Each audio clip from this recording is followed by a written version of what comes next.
الحمد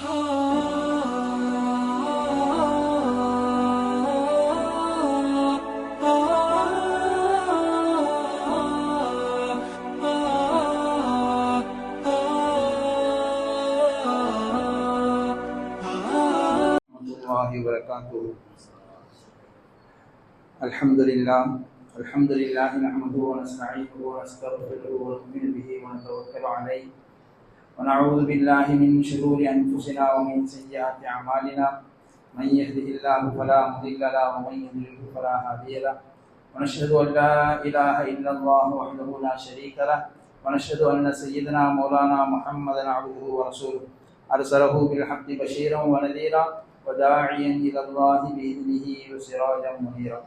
أما بعد فقد قال الله تعالى في كلامه العزيز بعد أعوذ بالله من الشيطان الرجيم بسم الله الرحمن الرحيم يا أيها الذين آمنوا كتب عليكم الصيام كما كتب على الذين من قبلكم لعلكم تتقون. وقال نبينا صلى الله عليه وسلم إن الله تبارك وتعالى فرض عليكم صيام رمضان وسننت لكم قيامه فمن صامه وقامه غفر له ஈமானா இஹ்திசாபன் خرج من ذنوبه كيوم ولدته امه رواه النسائي او كما قال عليه الصلاه والسلام. கண்ணியத்திற்குரிய மேலான பெரியோர்களே, அல்லாஹ் சுப்ஹானஹு வ தஆலா அவனுடைய அளப்பெரும் அருளின் காரணமாக புனிதமான இந்த ரமதானுடைய மாதத்தை அடைந்து அதில் நல்ல அமல்கள் செய்யக்கூடிய பாக்கியவான்களாக அல்லாஹ் நம்மை ஆக்கி வைத்திருக்கின்றான். இந்த அமல்களை எஞ்சியிருக்கும் காலங்களிலும் தொடர்ந்து செய்வதற்கும் இன்னும் அதிகமாக கடைபிடிப்பதற்கும் அல்லாஹ் தௌஃபீக் செய்வானாக. கண்ணியத்திற்குரிய மேலான பெரியோர்களே, சகோதரர்களே, ரமலான் என்று சொன்னால் பாவங்களை கரிக்கக்கூடிய மாதம் என்பதாக கேள்விப்பட்டிருப்போம். உண்மையில் பாவங்களை கரிக்கக்கூடியது என்று சொன்னால், ரமலான் கரிக்கிறது என்று சொன்னால், ரமலானிலே நாம் செய்யக்கூடிய நல்ல அமல்கள் தான் அந்த பாவங்களை கரிக்கின்றது. ஒருவர் ரமலானுடைய மாதத்தை அடைந்தார், ஆனால் சொல்லப்பட்ட அமல்களை செய்யவில்லை என்று சொன்னால் அவர் என்று போல் அதே பாவியாகத்தான் அவர் இருப்பார். எனவே பாவங்கள் மன்னிக்கப்படுகின்றது இந்த மாதத்தின் மூலம் என்று சொன்னால், இந்த மாதத்திலே நாம் செய்யக்கூடிய நல் அமல்களின் மூலமாக. எனவே எந்த அளவு நல்ல அமல்களை அதிகமாக செய்ய முடியுமோ அந்த அளவு நாம் இந்த மாதத்திலே நல்ல அமல்களை அதிகமாக மிக அதிகமாக நாம் கடைபிடிக்க வேண்டும். குறிப்பாக இந்த ரமலானுக்கு என்று சொல்லப்பட்ட சில அமல்கள், அதில் முதல் தரத்திலே இருக்கக்கூடியது பகல் நேர நோன்பும் இரவு நேர தொழுகையும். கண்ணியத்திற்குள்ளே நாம் எல்லாம் அறிந்திருக்கின்றோம், பகல் நேரத்திலே நோன்பு நோற்பது கட்டாய கடமையாக இருக்கின்றது. அல்லாஹ் சுப்ஹானஹு வ தஆலா திருமறையிலே சொல்லும் பொழுது குதிப அலைக்குமுஸ் ஸியாம், நபி ஸல்லல்லாஹு அலைஹி வஸல்லம் ஹிஜ்ரத் செய்து மதீனாவுடைய 2வது வருஷத்திலே அல்லாஹ் தஆலா நோன்பையும் ஜகாத்தையும் அவர்களுக்கு கடமையாக ஆக்கினார். எனவே நபி ஸல்லல்லாஹு அலைஹி வஸல்லம் அவர்கள் சொன்னார்கள், இன்னல்லாஹ கத் இஃப்தரத அலைக்கும் ஸியாம ரமலான, அல்லாஹ் தஆலா ரமலானுடைய நோன்பை உங்கள் மீது கட்டாயமாக ஆக்கியிருக்கின்றார். எனவே கண்ணியத்திற்குள்ளே நம்ம அனைவரும் அறிந்திருக்கின்றோம், ரமலானுடைய நோன்பு கட்டாய கடமை. எனவே நாம் அந்த நோன்புகளை நோக்கின்றோம். அல்லாஹ் தஆலா அதன் காரணமாகவும் நம்முடைய பாவங்களை எல்லாம் மன்னிக்கின்றார். அதே போன்றுதான் ரமலானிலே உள்ள இன்னொரு முக்கியமான அமல், அந்த ரமலானுடைய இரவுகளிலே நின்று வணங்குவது. பெருமானார் ஸல்லல்லாஹு அலைஹி வஸல்லம் அவர்கள் சொன்னார்கள், அல்லாஹ் நோன்பு வைப்பதை கடமையாக ஆக்கி இருக்கின்றான். வஸனன்து லகும் கியாமஹு, அந்த இரவிலே நின்று தொழுவதை நான் உங்களுக்கு சுன்னத்தாக ஆக்கி இருக்கின்றேன் என்று சொன்னார்கள். இந்த இரவுடைய வணக்கம் இருக்கின்றதே, அல்லாஹ்விடத்திலே மனிதர்களை, முஸ்லிம்களை மிக நெருக்கமாக ஆக்கி வைக்கக்கூடிய ஒரு முக்கியமான ஒரு அமல் தான் இரவு நேரங்களில் நின்று வணங்குவது. ஒரு காலம் இருந்தது தராவி தொழுகை சுன்னத்தா, தராவி தொழுகை எத்தனை ரக்காத்துகள் என்றெல்லாம் ஆய்வு செய்து கொண்டிருந்த காலம். கண்ணியத்திற்குள்ளே அந்த குழப்பங்கள் எல்லாம் ஒழிந்து அது ஒரு இல்லாத நிலைக்கு சென்று விட்டது. ஆனால் உம்மத்திலே அந்த தொழுகையின் நிலை இன்று எவ்வாறு இருக்கிறது என்று யோசித்து பார்த்தால், இரவு நேரங்களிலே கடை வீதிகளிலும் மக்கள் புழங்கக்கூடிய பகுதிகளிலும் சென்று பார்த்தால் உண்மையில் மிகவும் மிக கவலைப்படக்கூடிய நிலையில் தான் நம்முடைய உம்மத்தின் ஒரு பகுதியினர் இருந்து கொண்டிருக்கின்றார். பெருமானார் ஸல்லல்லாஹு அலைஹி வஸல்லம் அவர்கள் சொன்னார்கள், நான் இந்த இரவிலே உங்களுக்கு நின்று வணங்குவதை நான் சுன்னத்தாக ஆக்கியிருக்கின்றேன். எனவே ஃபமன் காமஹு வஸாமஹு, யார் பகலிலே நோன்பு நோற்று இரவிலே நின்று வணங்குவாரோ, நபி ஸல்லல்லாஹு அலைஹி வஸல்லம் சொன்னார்கள், خرج من ذنوبه كيوم ولدته امه, அவருடைய தாய் பெற்றெடுத்த தினத்திலே அவர் எப்படி எந்த விதமான பாவ அழுக்கும் இல்லாதவராக இருப்பாரோ அதே போன்று தன்னுடைய பாவங்களிலிருந்து அவர் பரிசுத்தமானவராக வெளியேறி விடுகிறார் என்று சொன்னார். கண்ணியத்திற்குரியவர்களே, இரவு நேரங்களிலே நின்று வணங்குவதனுடைய நன்மையை நபி ஸல்லல்லாஹு அலைஹி வஸல்லம் அவர்கள் இப்படி சொன்னார்கள். அன்று பிறந்த பாலகனை போல எந்த விதமான பாவ அழுக்கும் இல்லாதவராக அவர் தூய்மை அடைந்து விடுகின்றார். அப்படிப்பட்ட ஒரு உயர்ந்த ஒரு அமல் இரவு நேரங்களிலே, ரமலானுடைய இரவு நேரங்களிலே நின்று வணங்குவது. பெருமானார் ஸல்லல்லாஹு அலைஹி வஸல்லம் அவருடைய இயல்பான வழக்கம் எல்லா நாட்களிலும் இரவு நேரங்களில் நின்று வணங்குவது. ஆனால் குறிப்பாக இந்த ரமலானுடைய இரவுகளில் நின்று வணங்குவதை நான் உங்களுக்கு சுன்னத்தாக ஆக்கியிருக்கிறேன் என்று வலியுறுத்தி சொல்லியிருக்கிறார். எனவே உலமாக்கள் சொன்னார்கள், தராவீஹ் தொழுகை தொழுவது சுன்னத்தை முஅக்கதாவாக வலியுறுத்தப்பட்ட சுன்னத்தாக இருக்கின்றது. நபி ஸல்லல்லாஹு அலைஹி வஸல்லம் அவர்களும் அவர்களுக்கு பின்னால் இருந்த குலபாக்களும் எல்லோரும் ஏகோபித்து இந்த இரவுகளை கியாமுல் லைல், இரவு நேரங்களை நின்று வணங்குவதன் மூலமாக இந்த இரவுகளை உயிர்ப்பித்திருக்கிறார். கண்ணியத்திற்குரியவர்களே, எனவே நாம் ஒவ்வொரு முஸ்லிமும் இந்த விஷயத்தை விளங்க வேண்டும். ரமலானுடைய இரவு என்பது நாம் நின்று வணங்குவதற்காக. ஆனால் மிக பெரும் ஒரு கைசேதமான விஷயம், இரவு நேர கடைகள் எவ்வளவு அதிகமாக ஆகிவிடுகின்றது. வாலிபர்களின் ஒரு நியாயமான ஒரு கூட்டம் இந்த கடைகளிலே வலம் வந்து கொண்டிருக்கின்றார். நேற்று கூட ஒருத்தர் சொன்னார், கவாபு வாங்க போனேன், 10 மணிக்கு போனேன், சொன்னாரு 9:30 முடிஞ்சிருச்சுன்னு சொன்னார். அப்ப என்ன அர்த்தம்? அந்த நேரங்களில் தான் அதிகமாக வியாபாரம் நடக்கின்றது. கண்ணியத்திற்குள்ளே நம்முடைய உலமாக்கள் நமக்கு முடிவு செய்திருக்கின்றார்கள், 20 ரக்காத்துகள் தராவீஹ் தொழுவது சுன்னத்தை முஅக்கதா. நபி ஸல்லல்லாஹு அலைஹி வஸல்லம் அவர்கள் இதனுடைய அசல் சுன்னத்தை ஏற்படுத்தினார். இரவு நேரத்திலே முதல் 3 நாட்கள் தொடர்ந்து நின்றார்கள். 4வது நாள் நபி ஸல்லல்லாஹு அலைஹி வஸல்லம் அவர்கள் நிற்பதை பயந்து, உங்கள் மீது கடமையாக ஆக்கப்பட்டு விடுமோ என்பதை பயந்து நான் உங்களுக்கு தொலை வைக்கவில்லை என்பதாக சொல்லி ஒதுங்கிக் கொண்டார். குலபாக்களுடைய காலம் வருகின்றது. ஹஜ்ரத் அபூபக்கர் ரலியல்லாஹு அன்ஹுடைய காலத்திலே சுமார் 2.5 ஆண்டுகள் பல்வேறு பிரச்சனைகளிலே காலம் கழிந்து விடுகின்றது.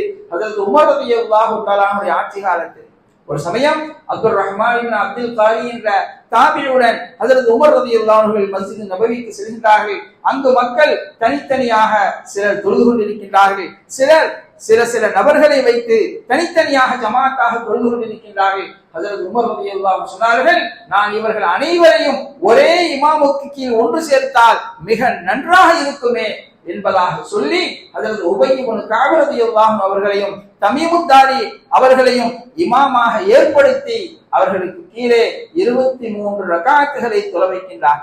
தராவீஹுடைய 20 ரக்காத்துகள், வித்ருடைய 3 ரக்காத்துகள். கண்ணியத்திற்குள்ளே அன்றிலிருந்து இன்று வரை, சமீப காலங்கள் வரை 2 புனித ஸ்தலங்கள் உட்பட, மக்கா மதீனாவாகிய 2 புனித ஸ்தலங்கள் உட்பட முழு உலகிலும் இதே 20 ரக்காத்துகள் நடந்து கொண்டே இருக்கிறது. கண்ணியத்திற்குள்ளே அப்படிப்பட்ட ஒரு மகத்தான ஒரு சுன்னத்தான ஒரு அமல் இந்த தராவீஹுடைய தொழுகை. எனவே இந்த தொழுகைக்கு நாம் முக்கியத்துவம் அளிக்க வேண்டும். 20 ரக்காத்துகள் ஒரு தொழுகிறார் என்று சொன்னால் 40 சஜிதாக்கள் செய்கின்றார். ஒரு சஜிதாவின் மதிப்பு என்ன? ஆதம் அலைஹிஸ்ஸலாத்திற்கு அல்லாஹு தஆலா இப்லீஸுக்கு கட்டளையிட்டான் ஆதம் அலைஹிஸ்ஸலாத்திற்கு சஜிதா செய்யும்படி. அவன் அந்த ஒரு சஜிதாவை தான் மறுத்தான். கியாமத் நாள் வரை துர்பாக்கியவனாக அவனாகிவிட்டான். கண்ணியத்திற்குரிய நபி ஸல்லல்லாஹு அலைஹி வஸல்லம் சொன்னார்கள், அல்லாஹு தஆலா தன்னுடைய அடியார்கள் மீது கடமையாக்கிய அமல்களில் அவனுக்கு மிக மிக விருப்பமானது தொழுகை என்று சொன்னார்கள். அந்த தொழுகையில் அடியான் அல்லாஹ்வுக்கு மிக நெருக்கமாக இருப்பது அக்ரபுமா யகூனுல் அப்து மின் ரப்பிஹி வ ஹுவ சாஜிதுன் சொன்னார்கள். ஒரு மனிதர் சஜிதாவிலே விழுந்து விட்டால் அவர் அல்லாஹ்வுக்கு மிக நெருக்கமாக ஆகிவிடுகிறார். ஒருவர் காபத்துல்லாவுக்கு சென்று காபத்துல்லாவோட தன்னுடைய நெஞ்சை கட்டி அணைத்துக் கொள்கிறார் என்று சொன்னால் இவர் அல்லாஹ்வுக்கு நெருக்கமாக ஆகிவிட்டாரா? இல்லை, சொல்ல முடியாது. ஆனால் அதே சமயம் ஒரு மனிதர் தன்னுடைய நெற்றியை சஜிதாவிலே வைத்து விட்டார், அல்லாஹ்வுக்காக தன்னுடைய உடல் உறுப்புகளில் ஆக சிறந்த உறுப்பாகிய தலையை எப்பொழுது சஜிதாவில் வைத்து விடுவாரோ அவர் அல்லாஹ்வுக்கு நெருக்கமானவராக ஆகி விடுகின்றார். எனவே நபி ஸல்லல்லாஹு அலைஹி வஸல்லம் சொன்னார்கள், நீங்கள் அதிலே ஃபாக்ஸிரு துஆஃபி, அதிலே நீங்கள் பிரார்த்தனைகளை துஆக்களை அதிகமாக கேளுங்கள் என்று சொன்னார்கள். கண்ணியத்திற்குரிய இப்படிப்பட்ட 40 சஜிதாக்களை செய்யக்கூடிய பாக்கியம் இந்த தராவீஹ் மூலமாக கிடைக்கின்றது. எனவே கண்ணியத்திற்குள்ளே குறிப்பாக வாலிபர்களே, கடை வைத்திருக்கக்கூடியவர்களுக்கு நான் இன்னும் முன்னிலைப்படுத்தி சொல்கின்றேன், நீங்கள் உங்களுடைய இந்த இரவு கடைகளை இல்லாமல் ஆக்கிவிடுங்கள். அல்லாஹ்வுக்கு நெருக்கமாக ஆகக்கூடிய மிக மிக முக்கியமான அமல் இந்த தராவீஹுடைய அமல். இந்த அமலை பால்படுத்தக்கூடிய ஒரு நிலையை நீங்கள் உண்டாக்காதீர்கள். எனவே நமக்கு தெரிந்த உறவினர்களிலே இது போன்ற கடை வைத்திருப்பவர்கள் இருந்தால் தனிப்பட்ட முறையில் அவர்களிடத்திலே முதலில் சொல்ல வேண்டும். நமக்கு நெருக்கமானவர்கள் நம்முடைய பேச்சை கேட்கக்கூடியவர்களாக இருந்தால் அவர்களிடத்திலே தனிப்பட்ட முறையிலே சந்தித்து நாம் அவர்களை சொல்ல வேண்டும், இந்த இரவுகளை நீங்கள் அமல்களை கொண்டு செழிப்பாக ஆக்குங்கள். இது போன்ற வீணான காரியங்களிலே தானும் ஈடுபட்டு பிறரையுடைய அமல்களையும் வீணாக்குவதற்கு நீங்கள் காரணமாக ஆக்கிவிடாதீர்கள். அல்லாஹ் தௌஃபீக் செய்வானாக. கண்ணியத்திற்குள்ளே அதே போன்று இந்த ரமலானுடைய அமல்களிலே மிக மிக முக்கியமான ஒரு அமல் தான தர்மங்களை அதிகமாக ஆக்குவது. நபி ஸல்லல்லாஹு அலைஹி வஸல்லம் அவருடைய சிஃபத்துகளில் பண்புகளில் இப்படி சொல்லப்பட்டிருக்கின்றது, கான ரசூலுல்லாஹி ஸல்லல்லாஹு அலைஹி வஸல்லம் அஜ்வதன் நாசி, மிக கொடை கொடுப்பவர்களாக பெருமானார் அவர்கள் ஆகின்றார்கள். ஒன்று இருக்கின்றது தர்மம் செய்வது, பிறரின் மீது இரக்கப்பட்டு அவருடைய நலவுக்காக தன்னுடைய பொருளாதாரத்தை வழங்குவது, இது தர்மம். அதே கட்டாயமாக ஆகிவிட்டால் அது ஜக்காத்து. ஆனால் அதே சமயம் தன்னுடைய கொடைத்தன்மையை காட்டுவதற்காக தன்னிடத்திலே இருக்கக்கூடிய பொருளாதாரத்திலே வாரி வழங்கக்கூடிய ஒரு தன்மை இருப்பதுதான் கொடை என்று சொல்லக்கூடிய தன்மை. பெருமானார் ஸல்லல்லாஹு அலைஹி வஸல்லம் அவர்கள் தர்மம் அதிகம் செய்பவர்களாக இருந்தார்கள் என்று சொல்லப்படவில்லை, மாறாக அஜ்வதன் நாசி, மிக கொடை கொடுப்பவர்களாக இருந்தார். பெரும் தனக்கு முன்னால் உள்ளவர் தேவை உடையவராக இருந்தாலும் சரி, தேவை இல்லாதவராக இருந்தாலும் சரி, தன்னிடத்திலே பொருளாதார வசதி இருக்கும் பட்சத்திலே அதனை மிக அதிகமாக பிறருக்கு கொடுப்பவர்களாக இருந்தார். அடுத்தது சொன்னார்கள், அவர்கள் ரமதான் மாதம் வந்துவிட்டால் இன்னும் அதிகமாக கொடை கொடுப்பவர்களாக இருக்கிறார்கள். ஜிப்ரீல் அலைஹிஸ்ஸலாம் அவர்களை ரமதானிலே சந்திப்பார்கள். அந்த ரமதானிலே அந்த ஒரு வருடம் இறங்கிய முழு குர்ஆனையும் அந்தந்த வருடங்கள் வரை இறங்கிய அந்த குர்ஆனுடைய வசனங்களை ஹஜ்ரத் ஜிப்ரீல் அலைஹிஸ்ஸலாம் அவர்கள் நபி ஸல்லல்லாஹு அலைஹி வஸல்லம் அவர்களுக்கு ஓதி காட்டுவார்கள். நபி ஸல்லல்லாஹு அலைஹி வஸல்லம் அவர்கள் ஜிப்ரீல் அலைஹிஸ்ஸலாத்துக்கு ஓதி காட்டுவார்கள். வைதா லகியஹு, இப்படியாக ஜிப்ரீல் அலைஹிஸ்ஸலாம் அவர்களை சந்தித்து விட்டால் கான அஜ்வத மினர் ரீஹில் முர்சலா, மிக வேகமாக வீசக்கூடிய காற்றை விட கொடை கொடுப்பவர்களாக ஆகிவிடுவார்கள். என்ன கருத்து? காத்து வேகமா வீசினா எப்படி பொருள்களை பரத்தி விடுகின்றதோ, நாலா பக்கமும் அது சிதறடித்து விடுகின்றதோ, அதே போன்று நபி ஸல்லல்லாஹு அலைஹி வஸல்லம் அவர்கள் தன்னிடத்தில் இருக்கக்கூடிய பொருளாதாரத்தை வாரி வழங்குபவர்களாக ஆகிவிட்டார். கண்ணியத்திற்குள்ளே நம்மிடத்திலும் அந்த சிஃபத் வந்துவிட வேண்டும். நாம் அந்த அளவுக்கு செய்யவில்லையானாலும் நம்முடைய குடும்பங்களிலே நெருங்கிய உறவு முறைகளிலே பொருளாதாரத்திலே பின்தங்கியவர்கள் எவ்வளவோ நபர்கள் இருப்பார்கள். கடமையான ஜகாத்தை கூட நாம் அப்படிப்பட்டவரிடமிருந்து தொடங்குவதுதான் நமக்கு மிக அதிகமான நன்மைகளுக்கு காரணமாக இருக்கும். ஒன்று, நாம் தர்மம் அளித்த நன்மையும் கிடைக்கும், இரண்டாவதாக சொந்த பந்தங்களை ஆதரித்த நன்மையும் நமக்கு கிடைக்கும். எனவே இந்த மாதத்தில் நாம் அதிகம் தர்மம் வழங்குபவர்களாக ஆக வேண்டும். சஹாபாக்களுடைய சரித்திரங்களிலே சொல்லப்பட்டிருக்கிறது. ஹஜ்ரத் அப்துல்லாஹ் இப்னு உமர் ரலியல்லாஹு அன்ஹு அவர்கள் இரவு சாப்பிடுவதாக இருந்தால், நோன்பு திறப்பதாக இருந்தால், யாரேனும் ஒரு நபரை தன்னுடன் சேர்த்து வைத்துதான் நோன்பு திறப்பார். யாரேனும் ஒருவர் வந்து குடும்பத்தார்கள் வரவிடாமல் ஏதோ ஒரு காரணத்தினால் தடுத்து விட்டால் அந்த இரவு உணவு உண்பதையே அவர்கள் நிறுத்தி விடுவார்கள் என்பதாக சொல்லப்பட்டது. ஹஜ்ரத் ஃபுதைல் இப்னு இயால் ரஹிமஹுல்லாஹ் அவர்கள் சொல்வார்கள், யார் ரமதானுடைய மாதத்தை அடைந்து அந்த இரவுகளிலே நின்று வணங்குவதற்கு அவருடைய மனம் இடம் கொடுக்கவில்லை என்று சொன்னார், பகல் நேரத்தை அடைந்து நோன்பு நோற்பதற்கு அவருடைய மனம் அவருக்கு இடம் கொடுக்கவில்லை என்று சொன்னார், அவருடைய பாவங்கள் அவரை கட்டி போட்டு விட்டது என்பது அதற்கு அர்த்தம். அதிகமான பாவங்கள் செய்து விட்டதின் காரணமாக இது போன்ற நன்மைகளில் இருந்து அவர் பாக்கியமற்றவராக ஆகிவிட்டார் என்று சொல்வார். எனவே கண்ணியத்திற்குள்ளே, எனவே நாம் இது போன்ற நன்மையான அமல்களை மிக அதிகமாக செய்ய வேண்டும். அதே போன்று பாவங்களில் இருந்து தௌபா செய்வது. கண்ணியத்திற்குள்ளே, நாம் செய்யக்கூடிய நன்மையான காரியங்கள் மூலமாக பாவங்கள் மன்னிக்கப்படுகிறது என்று சொன்னால் அது சிறு பாவங்கள் தான். ஒருவர் தன்னுடைய தாயிடத்திலே உறவு வைத்துக் கொள்ளவில்லை, தாயிடத்திலே தகாத முறையில் நடந்து கொள்கின்றார், சொந்த பந்தங்களிடத்திலே அவர் உறவை துண்டித்து வாழ்கின்றார், அதிகம் மது அருந்துபவராக இருக்கின்றார், அதே போன்று பிற முஸ்லிம்களை பற்றி உள்ளத்திலே கெட்ட எண்ணமுடையவராக அவர் இருந்தார். இது போன்ற 4 தன்மைகளை சொல்லி நபி ஸல்லல்லாஹு அலைஹி வஸல்லம் அவர்கள் சொன்னார்கள், ரமலானுடைய காலத்திலே நாம் செய்யக்கூடிய நல்ல அமல்களின் மூலமாக நம்முடைய பாவங்கள் மன்னிக்கப்பட்டாலும் யாரிடத்திலே இந்த 4 தன்மைகள் இருக்குமோ அவருடைய பாவங்கள் அறவே மன்னிக்கப்படாது என்று சொன்னார்கள். உலமாக்கள் விளக்கம் சொன்னார்கள், இது போன்ற பாவங்களிலே பீடிக்கப்பட்டவர் தன்னுடைய பாவத்திற்கு முதலில் அல்லாஹ்விடத்திலே தௌபா செய்ய வேண்டும். வருடம் முழுவதும் ஒருவர் குடித்துக் கொண்டிருந்தார், ரமதான் வந்தது, யா அல்லாஹ் இவனை இந்த பாவத்தை மன்னித்திடுவாயாக, இனிமே நான் இதனை செய்ய மாட்டேன் என்று அவர் உறுதி கொண்டு விட்டார். அவர் செய்யக்கூடிய மற்ற அமல்களின் மூலமாக அவருடைய எல்லா பாவங்களும் மன்னிக்கப்பட்டு தூய்மையாக ஆகிவிடும். ஒருவருடைய உள்ளத்திலே கெட்ட எண்ணம், குரோதம் இருக்கின்றது, அவர் தன்னுடைய இந்த பாவத்திற்காக அல்லாஹ்விடத்திலே மன்னிப்பு தேடுகின்றார். தனிப்பட்ட முறையில் இந்த பாவத்திற்காக மன்னிப்பு தேடாதவரை அவருடைய பிற பாவங்கள் மன்னிக்கப்படாது என்பதாக சொன்னார். எனவே கண்ணியத்திற்குள்ளே நல்ல அமல்களை அதிகமாக செய்ய வேண்டும். ஆனால் இது போன்ற தனிப்பட்ட பாவங்கள் இருந்தால் அதற்கும் தனிப்பட்ட முறையில் நாம் தௌபா செய்ய வேண்டும்.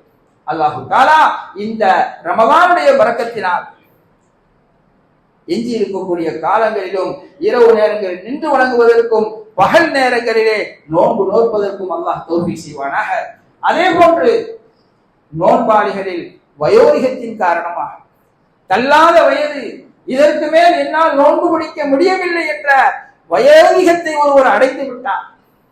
அதே போன்று நோயின் காரணமாக நம்பத்தகுந்த உறுதியான முஸ்லிமான 2 மருத்துவர்கள் உங்களுக்குள்ள இந்த நோயின் காரணமாக இனி உங்களால் நோன்பு பிடிக்க கூடாது என்பதாக உறுதியான முறையில் சொல்லிவிட்டார். அப்படிப்பட்ட இந்த நோயாளி அவர்கள் நோன்பை விடுவதற்கு அனுமதி இருக்கின்றது. ஆனால் அதே சமயம் அதற்கு அவர்கள் விதியா அளிக்க வேண்டும். ஒரு நாளைக்கு 600 கிராம் அரிசி என்று கணக்கிட்டு 30 நாட்களுக்கு 18 கிலோ அரிசியை அவர் விதியாவாக அளிக்க வேண்டும். கண்ணியத்திற்குள்ளே, ஒரு பக்கம் நாம் நோன்பு நோற்ற நன்மையும் அவர்களுக்கு கிடைத்துவிடும், இன்னொரு பக்கம் கஃபாரா கொடுத்த விதியா கொடுத்த அந்த நன்மையும் அவர்களுக்கு கிடைத்துவிடும். எனவே யாருக்கு முடியவில்லையோ அவர்கள் நோன்பினுடைய ஆரம்ப காலத்திலேயே அதனை செய்து விடுவது அவர்களுக்கு சிறந்ததாக இருக்கின்றது. எனவே கண்ணியத்திற்குள்ளே இப்படிப்பட்ட நல்ல அமல்களை அதிகமாக செய்து இந்த மாதத்திலே முழுமையான முறையில் அல்லாஹ்வுடைய பொருத்தத்தை பெற்ற நல்லடியார்களாக அல்லாஹ் நம் அனைவரையும் ஆக்கி புரிவானாக. வஆகிரு தஅவானா அல்ஹம்துலில்லாஹி ரப்பில் ஆலமீன்.